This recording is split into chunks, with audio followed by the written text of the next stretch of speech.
Everybody, Middle Earth 31 back here for FSI DFS. I'm going to bang out a real quick truck video here. So I apologize if you hear my Discord going off or the wind's 30 miles per hour here. So you hear like branches cracking, wind chimes, things like that, whatever. But we got qualifying done and it looks like we got through tech. So we have a lineup ready to go. And again, I'm just going to fly through this. So just a reminder, and I'll put this in the comments so you can just check back below for the video. Go to fsidfs.com and you can sign up for a NASCAR package for all this speed week for 1 free week. Just put the code NASFEB and it's NASFEB free, and you can get all the content cores, all that stuff for good, because sometimes it's too hard to get videos out when it's such a quick turnaround. So get in there, get it in, and for free.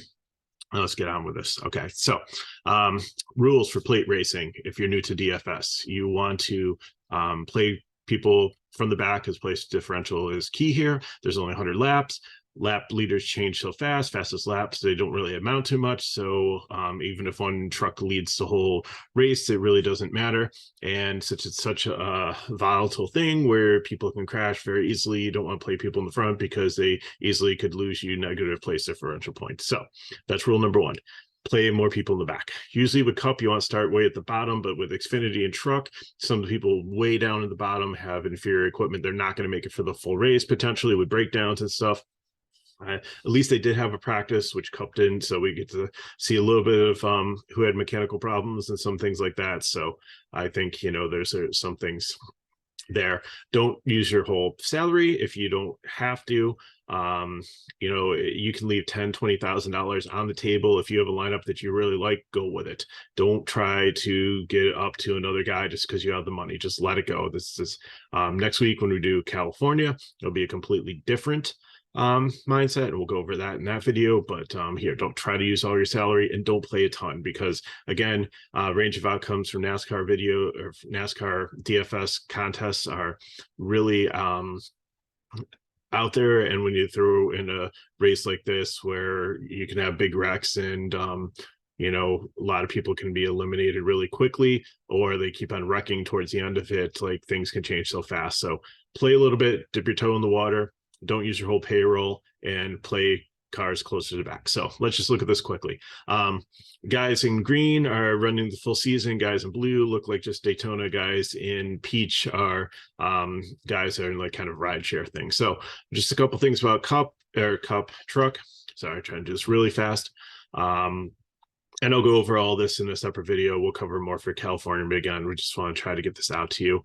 Some things that happened is Thor Sports used to be Toyotas. They went to Ford. Kyle Busch's team went to Chevy because he went to Chevy and Cup.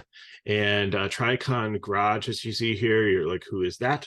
That is, who was it? Let's see in my notes here. DGR and David Gillen Racing kind of combined together with some other people and formed this new team. And they went from Fords to Toyotas. That's who Haley Deegan was with. So she's now with Thor Sports because she wanted to keep her contract with Ford. So anyways, the guys in purple are rookies. Most of them were in ARCA last year. So let's look at the top. Nick Sanchez, he had a rocket ship really, really fast. If you're betting somebody to potentially win this, I mean, if it was a speed race, I think, he's probably got a long shot on him. So, if I would put more than $5 or $10 on it, but he started the pole. Majeski is a good race driver too, but not good for DFS. I'm fading him.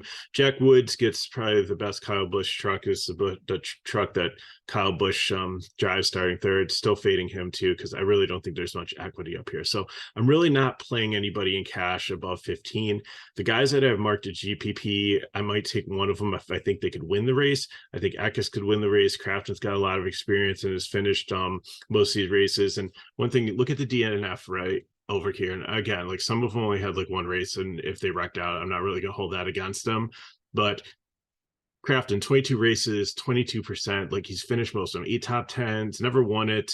Maybe this is year, so maybe I'll take a shot on him and then play the rest of the guys in back, but I'm not taking more than 2 guys in any lineup over 15 here. Hocevar, very talented. Matt Di Benedetto has done really well. I believe he won Talladega last year, which is a similar type of track. So he's in play.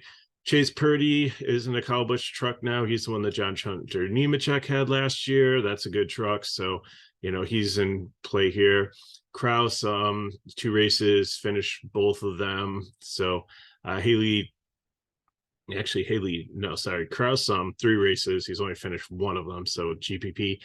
Haley Deegan, I think she's going to win a race this year. I don't think this is the race, but she has been able to keep out of trouble. She's finished both Daytona races that she's won. She's finished 20th in both of them. So she's going to lose 8 place differential points if that holds true. But I think she's definitely in play. Corey Heim is decent here. One race 100%, but did well at Talladega. And then Chase Elliott, I think people are going to look at him and overplay him. I think he's GPP only. I really don't like him. Where I'm starting with cash would be Zane Smith. Zane Smith is one of my favorite truck drivers here. He looked decent in driving in the Cup. He's done really well on this track, won the championship in 2001. I think he's definitely in play here, could win this race. Enfinger, same thing. He has a win here, 12% DNF rate out of 8 races, so that's good too. Carruth is a really good rookie. He was the fastest one here in practice. I think ran one race, finished 11th. I believe that was in ARCA. Where did he finish in ARCA last? He finished 3rd in ARCA last year. So, he's definitely an up-and-coming guy, decent GMS truck, so I'm okay with that. Dean Thomas is a fade. He's just been really bad. He wrecks a lot. I can't trust him here. Tanner Gray is usually pretty solid. 3 races, finished one of them, one top 5. Average finished 20th. Sammy Smith, I just really didn't like him too much in Xfinity last year. What's a note on him? He was 4th in ARCA last year, so he's GPP for me. Kobe Howard, this decent truck here. I think he's okay here. Brett Holmes, he's okay, so I think he's good in cash. Stuart Friesen, I really like him. He's a good veteran. 6 races, hasn't finished 2/3 of them, so he's only finished 2 out of 6 with 1 top 10. So he's not great, but he's got experience at least. Parker Klingman's going to be my first core play here. Really like him. How 6 races at Daytona, he's finished 4 out of 6 of them, 2 top 5s, 15 overall. I think he'll get some positive place differential, keep the truck clean to actually be up there contending possibly for the win. Travis Postada is all over the place this week. He's doing the Cup, he's doing truck. He's never really run these before. He's asked a lot of good questions, made the most of practice and stuff, and is truly a wild card. I'll throw him in one GPP lineup, but I definitely can't play him in cash. Ben Rhodes, love this play. I think he's probably the strongest play on the board here to move up. 1 win, 3 top 5s out of 7 races, 28% DNF rate, which is outstanding. Really like him here. Ankrum, also a very good driver. Hattori program, builds solid trucks. I know 3 races.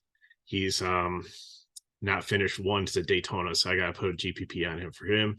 Robar, he's back. He and Roper and Robar, we'd play them as in 2020 DFS and 2021. They'd be the last 2 guys in your lineup.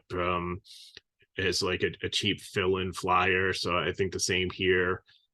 Can't do too bad. I don't think. He's actually won 2 races at Daytona, and he's finished both of them.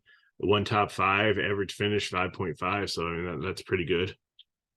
Daniel Dye is another rookie coming up from ARCA. I think he's another sleeper, finished 3rd in his 1 race in ARCA. Hasn't done much in a truck. The truck, I got him as a GPP, even though he's in backfield, because the truck has some tech issues and didn't get a chance to even run a practice lap. So he really hasn't been out there that much as a rookie. So that kind of scares me a bit. Clay Greenfield, I think you can play with cash. Timmy Hill is going to be another, skipped over Chris Wright. 2 races, 15th average. He's finished both races, so I think definitely he's strong enough to move up. The truck I'm okay with. Clay Greenfield, it's a single team here. I think you can play him in cash, but it might be more of a GPP. Kind of scary, but in 5 races, he's finished 60% of them, so average finish 19th. So I'll keep him as cash, but it might be cash borderline GPP. Timmy Hill is definitely a prime play here. He's been in it. They've gone to one truck this year, focused on one team, and I think like they're going to have really good success. Ran the race twice, finished both times, 14th average run or finish position, so that's really good here. Hacker, I'll move myself up here so I'm not covering up the DNF rates. Hacker, one race, finished sixth, probably in ARCA. Reum, he gets into the truck that Tommy Joe Martin used to drive. If Tommy Joe Martin started here, we'd start him here. Reum is a truck owner, understands what he's doing, so part of the ownership team there for Reum, so definitely like him there. Mason Massey coming over from Xfinity, definitely one that I think, you know, it can move up a little bit here. And then Jason White, the Canadian, starting dead last, can go no place but up. I don't know if this is the American or whose stats, so I wouldn't look at that too much here, but he's got a high floor because he can't go anywhere but up. So, and at 47, it's really not going to kill you but seller's not really an issue here. So Honeycutt, Boyd, Benning, Allen, Desault, Peck will be watching from the sidelines, or unless they packed up the truck and headed out already, but they did not qualify. So here's what we got. Again, play guys from the back. Favorite plays to start your core for cash are Klingerman, Rhodes, and Timmy Hill. If I need to pick a winner, probably Zane Smith, I like the most, or I think maybe Matt Crafton gets his first today. So again, for GPP, pick one of these guys starting up further. For cash, play the guys down below more. If you think, you know, stacking 31 through 36, you're gonna be the smartest person in the room. A lot of people are gonna do that. If that hits, there's gonna be so many duplicated lineups that it's gonna water down the top prize so much. So I'm Mega Rower 31. Leave some questions below. I'll try to get to them. I know we've got a closed compressed window here. Hit me up at Twitter at Mega Rower 31 and go to FSI DFS. You can sign up for a package, get in our Discord, and then you can ask questions anytime. So if we don't get videos out, then you have my sheets, my charts, my cores, all my information right there. So thanks for watching. Appreciate it. Share these videos with a friend. Give us a like, subscribe to our channel. We're so close to 4,000. We want to get there. And through this course of NASCAR and Major League Baseball, I want to grow by another 1,000. My goal is to try to get to 5,000 for FSI by the end. So do your part to help us out with that. It goes a long way. Really appreciate it. Thanks for watching. I'll be back tomorrow with the Xfinity video at some point. And good luck in your contest tonight. And I will see you next time.